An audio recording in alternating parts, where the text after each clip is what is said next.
Welcome to Art and Soul Insider. I'm Barbara Lynn Burns, and I'm here to help you find your joy, your creativity, and calm through art and wellness. Whether it's exploring new supplies, guided meditations, or inspiring art projects, this is your space to recharge and create. So let's make more art and less stress together. Here we go. Hello, beautiful one. How are you? Welcome to another session of play with me, Barbara Lynn Burns. So today I was looking outside and I was seeing, because I live in northern Alberta and we still have snow on the ground. And this is April, April 8th. And we have these bare trees. And one way I don't like spring because everything's just brown. I know summer's coming, but when you look around, it doesn't look as pretty as, say, as fall. Even though, the trees are losing their leaves, you have the yellows, the oranges, and in some places, the reds. Here, in springtime, things are brown. But you know that life is happening. And that got me thinking when I saw these bare trees. And this is going to influence the work that we're doing today. So we're going to have a bare tree, but there's going to be magic in that bare tree. I'm going to be using some golds, and I'm going to be using vibrant colors, because underneath that bare tree right now, growth is happening. And there's magic in growth. How just things transform day by day by day in spring. And then all of a sudden you have leaves on the tree. Right now, those trees are working, even though they don't look that pretty. They are working hard. So I wanted to do a work that was inspired by that. The sense of beauty, even in its bareness. So if that interests you, hang on tight, and we're going to have some fun. See you in the next section.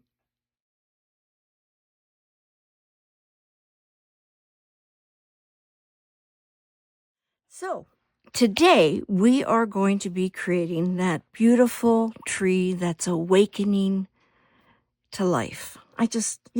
Once I started thinking about that, I was so moved by that and how powerful that is, that tree is waking up from a slumber and it's starting to move slow and get its juices going. And then we're going to see some leaves in a few weeks. Now, some of you are probably ahead of us. I live in northern Alberta, and it's as I mentioned, we still have snow in our backyard. We've got that one spot in our yard where it takes some time for it to lose the snow. Here we are with the supplies. Now, you use whatever supplies you have. Work and do what works best for you. Let's start with what I'm using. Okay, so I'm going to be using the Ohuhu mixed media spiral bound sketchbook. I wouldn't call it a sketchbook. It's a mixed media book. And mixed media means you can use a variety of materials in this book. They say it's ideal for wet and dry media. So wet would be considered watercolor, acrylic, gouache, and dry would be pencil, pen, charcoal, conte. You get the idea. Now, this is a little bit smaller. It is 10 by 7.6, so, 7.5. It is smaller, and you don't realize how small it is until you compare it to my 9 by 12, right? So we just go like this, put it right on top, And you see the difference? You know, that's significant, right? Yeah. Why did I choose this? I think, yeah, this will work well for this space. But if you have a pad of paper or, 9 by 12 and you want to use it, right? This is just my preference for today. I'm going to be using tape. I like a nice crisp border around. That is all I'm using the tape for. In this booklet, don't necessarily need to use this, but I do. I have some sponges because I'm wanting to lift some of the watercolor paint that I'm going to be using. I might forget about them when I'm painting. I don't know. Variety of brushes, just because that's me. And I'm going to turn this around so you can see it a bit better. Okay. So here's the brushes. This is my oldie and goodie. This is like over 40 years old. This is my favorite brush, and it's purely for watercolors. Here are 2 watercolor brushes as well. One I got, I believe, from Amazon, and another one I think I got from Temu. This is a gum bracker, Academy Multimedia one. It's a round brush. These are all rounds that I'm showing you.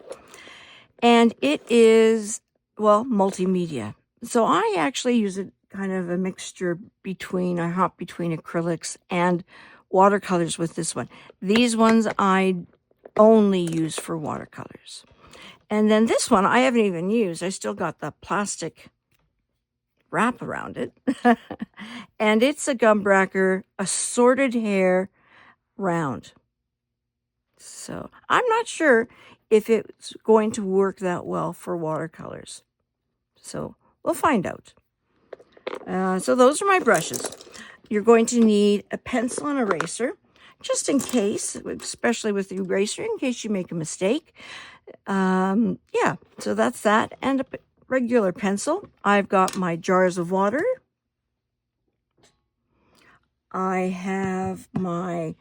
I've got paper towel and a towel. So I use these to take off excess moisture from my brush. And sometimes I do some lifting with the paper towel as well. So that's there. I also have talking about watercolors, this is my spritzer. It's in an old eyeglass container. I spritz my watercolors and just to help them with their moisture. I live in northern Alberta. Alberta is a very dry province. So things dry fast. So I have to keep things moist if I'm wanting to work for a while in it. So this is Fine Tech. I know Kurtaki has a set like this. This is, they say, you can use for calligraphy. It's called Pearl Colors, and Fine Tech Germany. Mix colors with a brush and a bit of water until the desired consistency is reached. Colors can be used on nearly all surfaces. So they talk about the different types of golds we have, and it basically comes in a package like this. So it is very similar to the Kurtaki one. It does have some more yellow golds in it. The Kurtaki one is a 6-pan, but it's a little different. Yeah, it's got like one that's more this, but a little bit more goldy. And you have a pearlized one. I'm going to be using the gold. Now, if you do not have gold, you can use a gel pen. That works just as well. And if you do not have any gold, you could use brown, you could use black, or whatever color you want. And last but not least, the main star of the show are my watercolor paints.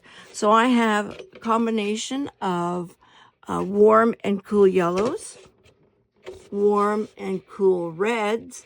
I got some browns in here, and I've got warm and cool blues. So, and yes, I'm bringing in some Prussian blue. This is really old one.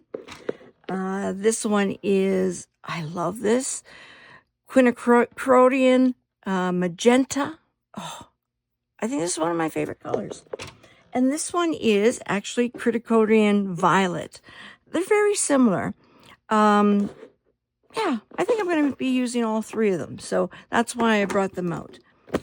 So I also marked it down here. I get in the habit when I'm filming, I get very excited. And not that the earth starts moving, but my book or my canvas starts moving. So I'm working on it to prepare not to do that. So here we've got the markers. I've got this plastic thing that came with the book. Not sure what it is for, but I actually use it as a page protector for the pages underneath. It's, I stick it out this way, but yeah, I'm not sure if I'm using it right, but that's how I do it. Oh, look at me lining it up. There you go. So yeah, it's perfect. Another thing that I really like about this book is it has a perforated edge. I like my books to have a perforated edge because I get requests from people saying, I really like that work that you did. I'm interested in it. And so this way I don't have to tear it out of the book.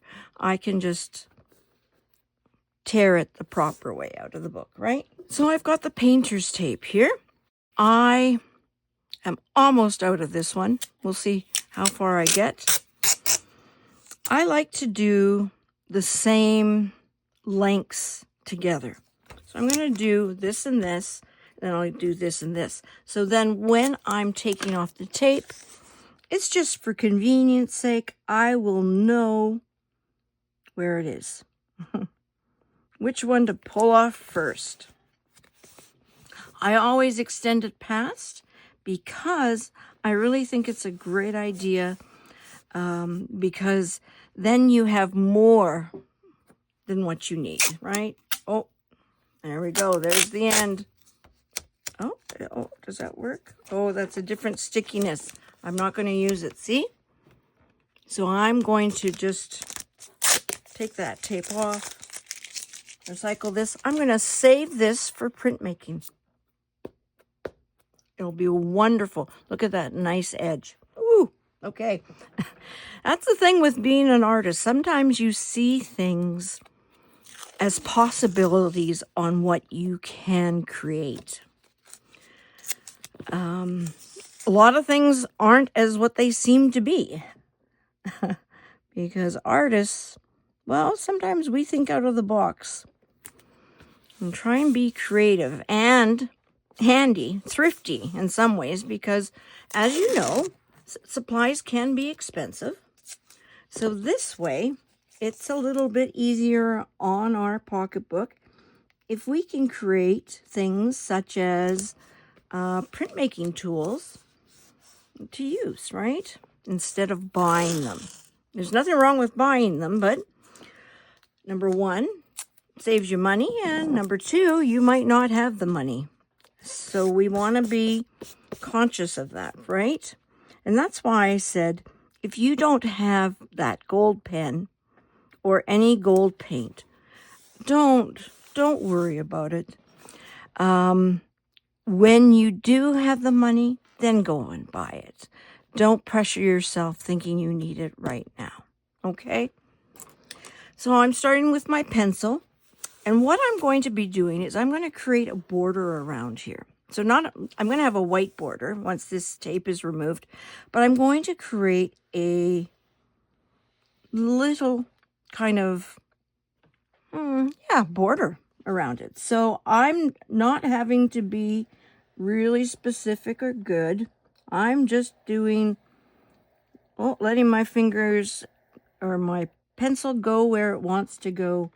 I'm trying to make it somewhat the same distance or thickness, but I'm letting it kind of be thin and thick and like that, okay? So no worries. This side's a little thicker than that. I'm okay with that. Important when you're working with pencil on top of the paper and you're going to watercolor next, always go light with your pencil. Don't press hard. The reason why is it can actually emboss make a mark into your paper, and you can go and try and erase it. And two things, as I mentioned, you can leave a little divot in there if you're pressing too hard. And number two, if you're pressing too hard, when you take your eraser and you want to erase a certain part, it's going to be difficult, and you're going to actually destroy the top fibers of your paper. So we don't want to do that, right? I want roughly the center. Now, if you are getting really specific, you can take out a ruler. I didn't mention a ruler, but you could. And here it looks like it's about 8 inches. So here's my 4, okay? So, I mean, you don't have to be specific, okay? You can just eyeball it. I was in the beginning stages of this with another work, and I just drew it, and one side was shorter than the other compared, that's okay. So let's create a trunk, and the trunk is going to be we're going to divide it into thirds. So we're going to take this trunk, come up like that. Oh, maybe I want to do the ground first. Yeah, I'm going to do the ground first. Ignore that. Well, I'll just start the trunk here too. Might as well, right? There we go. We're going to create 2 ground lines.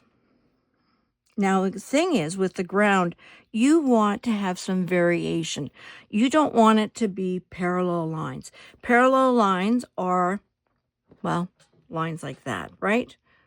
They're like lines on a notebook paper, right? Those lines. That's a parallel. They'll never meet. So we don't want that. We want to be like a bumpy earth, right? So I'm going to start low here and then come here and then go like that and then like that. See? And then what I'm going to do, because I'm having a border here, I'm going to double this line. So now I'm going to create a parallel line with this one. So I'm coming like that, you see? And then I'm coming, it doesn't have to be perfect parallel, like I'm making some bumps and stuff like that, right? But it's parallel with this line. So the next step is I'm going to do another line. And we're going to kind of go in and out. See, I'm not making them the same, because if I made them the same, it would look funny. Okay? It would just look, it wouldn't look good. And the reason why I say that is because in nature, you always have these variations. Oh, that went a little thin there. I'm going to just take my eraser. Go light on your eraser, remember, if you have to erase. Another option that I have used in the past with watercolors, and I was, say, afraid of actually making a mistake on my paper and doing a lot of erasing, I would actually figure out the size, get another piece of paper, draw what I wanted out, and then take my pencil and make smudges all on the back with my pencil. Like just fill it all with this, so it's all has the carbon of the pencil on the back. Flip it over, tape it down to my paper, and then trace it. And then, that's another way. Another way, too, is you could use carbon paper. But those lines are going to be very visible. That's the only thing. So I have this here because I notice with this type of pencil I have, it smudges very easily on this paper. So I want my colors to be nice and pure. With having a little bit of pencil underneath, and they can look kind of dirty. So I take a paper towel or a piece of paper and I put my hand down like this. See, so I'm not going to be rubbing it. I'm going to work on this side first. So I'm going to come up and I'm going to come down like that. I'm going right to the edge. All of our branches are going right to the edge. Then I'm going to take, now be wary when you're making your branches. It always goes thick, thinner, thinner. Don't make them all the same length or width, because trees aren't like that. And so to make it a little realistic, even though it's not a realistic tree that we're making, we want to observe those traits that real trees have. So we're going to go thicker and then thinner and then thinner. So I'm going to probably go about here. I know it doesn't kind of make sense to you right now. And I'm going to come here, follow up like that, and then I'm going to go off here. And then from here, hopefully it'll start making sense soon. I'm going to go like this. So see how it's thinner? And then, just hold on, actually. Probably is best if you hold on while I'm doing this. There. Okay, so here it is. I mean, it means it's weird right here, but this is where, in this section right in here, this is where we're going to start dividing the branches out. So this is kind of going to be, it's actually going to have 3 branches coming out of this one section. So have patience. So here we brought it out, brought it down. And you can make your tree too, right? And then I got here's thick. And then once it branches off, it goes thinner. Okay, and then it goes thinner. You see that? Yeah, that's how it's done. Don't worry about perfection. Okay, you be gentle with yourself. The whole reason why we're doing this is for you not only to learn art, but to get time away from worry that you're just going to be playing. And guaranteed your trees will improve over time. So here's another one. So I'm going to go straight up, coming like this. I'm actually going to bring a branch out here. And then keep going. I'm going to leave a little space. So there's a branch like that coming out. And then coming up. And I'm going to go out. I'm going to do a, just give me a moment. Here, I'm going to go like that. So, and then I'm going to come and take a branch off from here, going straight up. Okay. Then we're going to go here. And then we're going to go like this. And I'm going to go thinner here. Like that. And then here I'm going to divide it into 3 branches. Here's one coming there. There's one there. One in the middle. Like that. And one like that.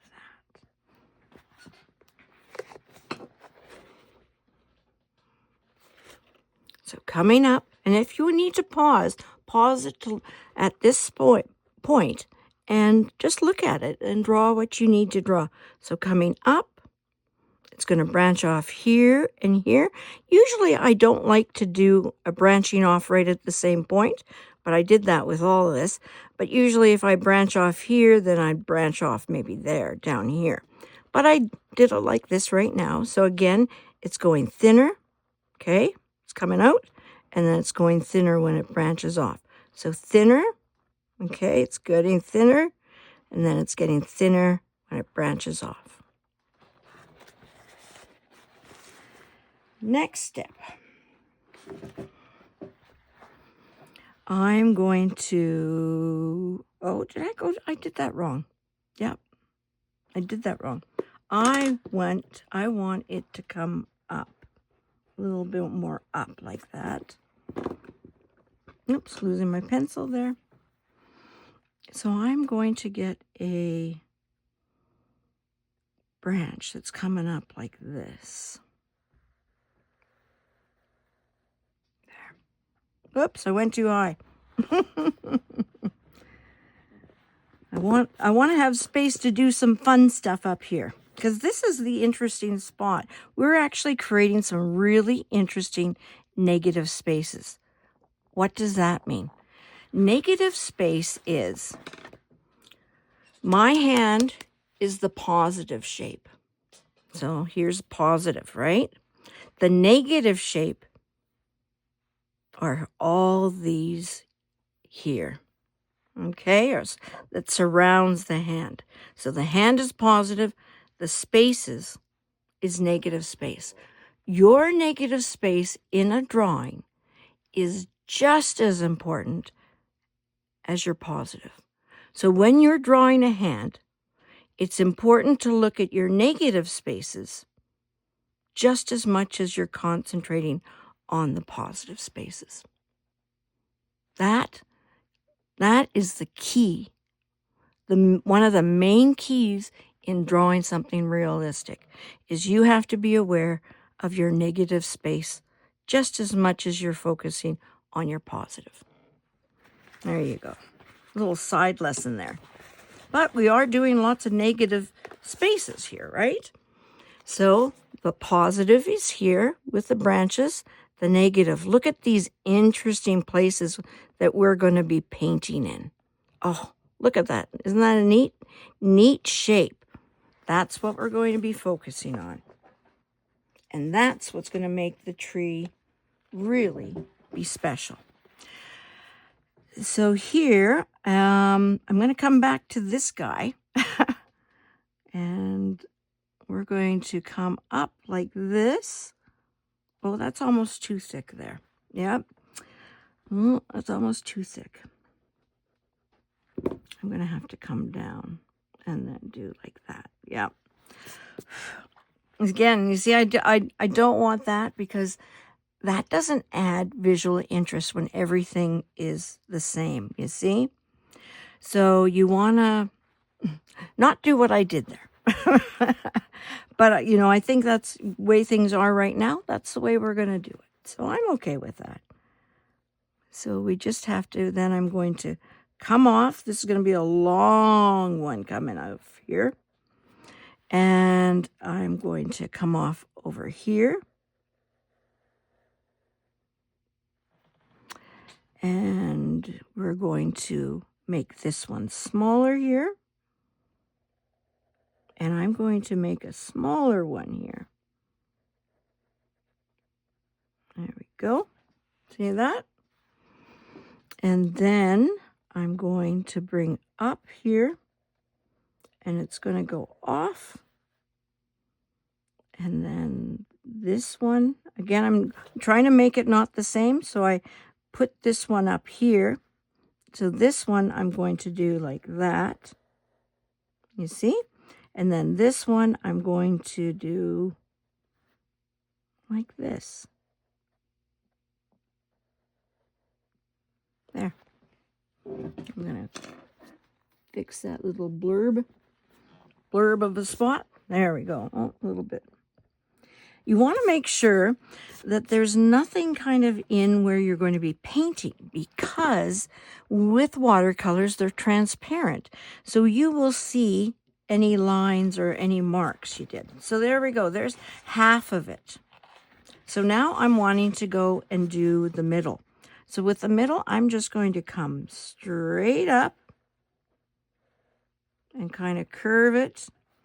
And I'm going to, like that. Oh, see, I don't want it on the same one, so I'm going to bring it up higher, okay? I'm going to bring it up higher. So I saw a visual like this somewhere on the internet, and I really was very impressed with it. So I'm not sure who created it, though. So if you find out, if you see this visual, let me know, because I'd love to give the artist kind of a, well, kudos and attention for, creating something like this in such a beautiful way, because it's really quite wonderful. And it's using, which I love, the negative space so well. Okay, and then I'm just going to come like that and do a shape like this.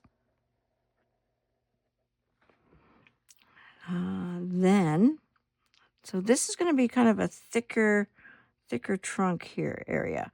So again, I'm not wanting it the same spot. So I'm going to go a little higher with this one, right? And I'm going to go like this. And then coming out.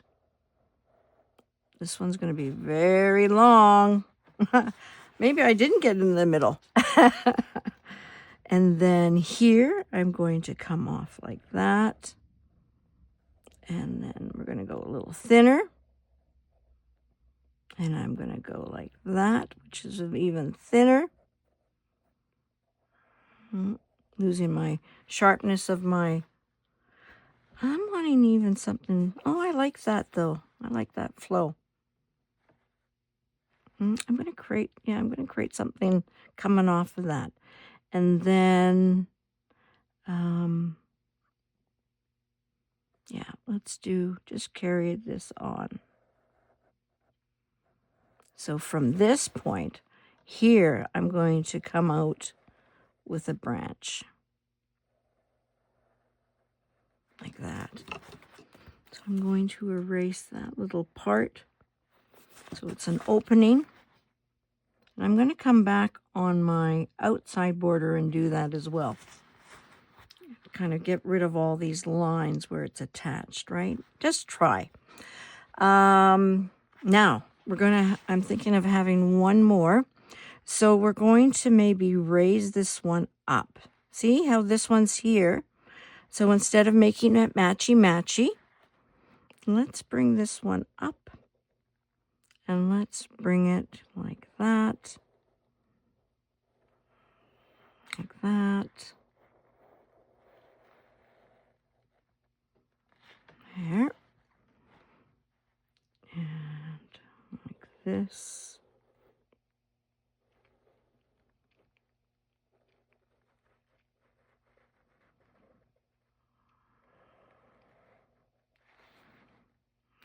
Little tiny one. Okay, and we're like that.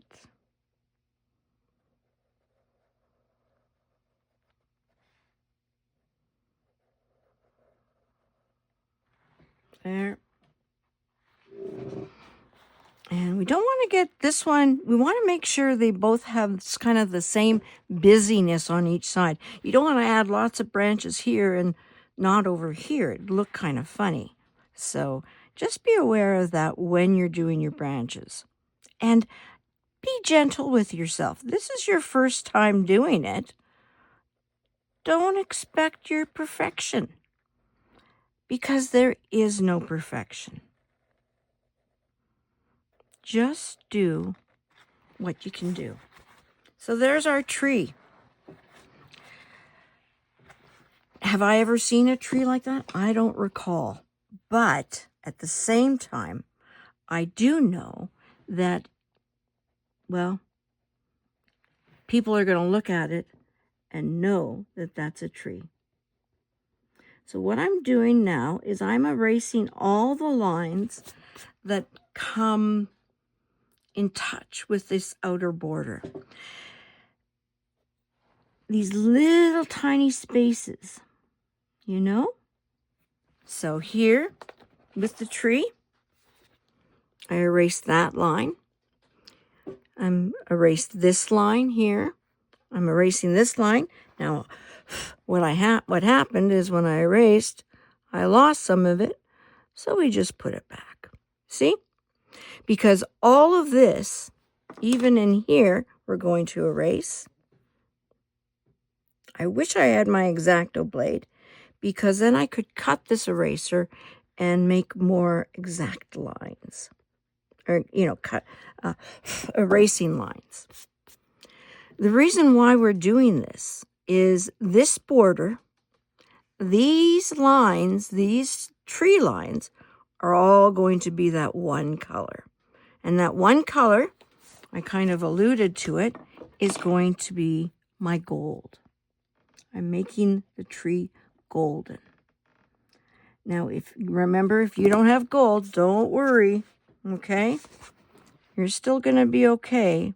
It's still going to look magnificent because we're going to do some very special things with the background. Now, maybe if I take it out like this.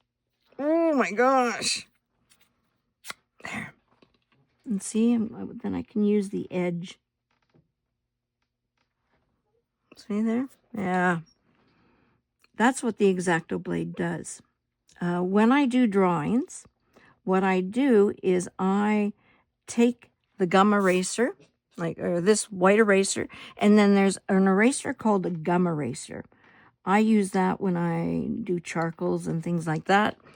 What I do is I cut my erasers.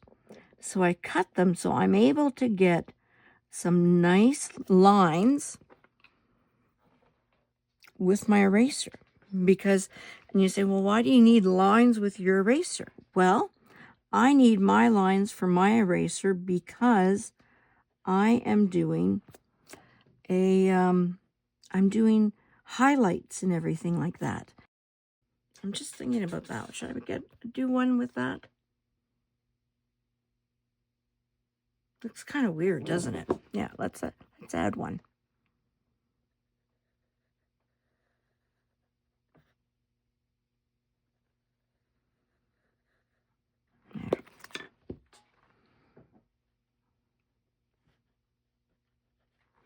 There we go.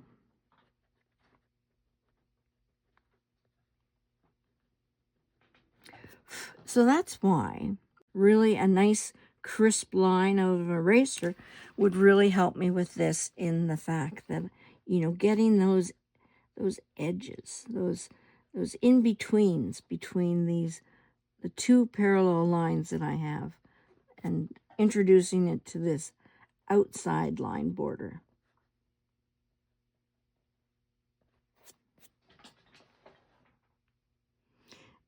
Using the gold paint, most likely, person will have to do 2 coats with the watercolor one. Now, if you have acrylic gold paint, it might just take you 1 coat.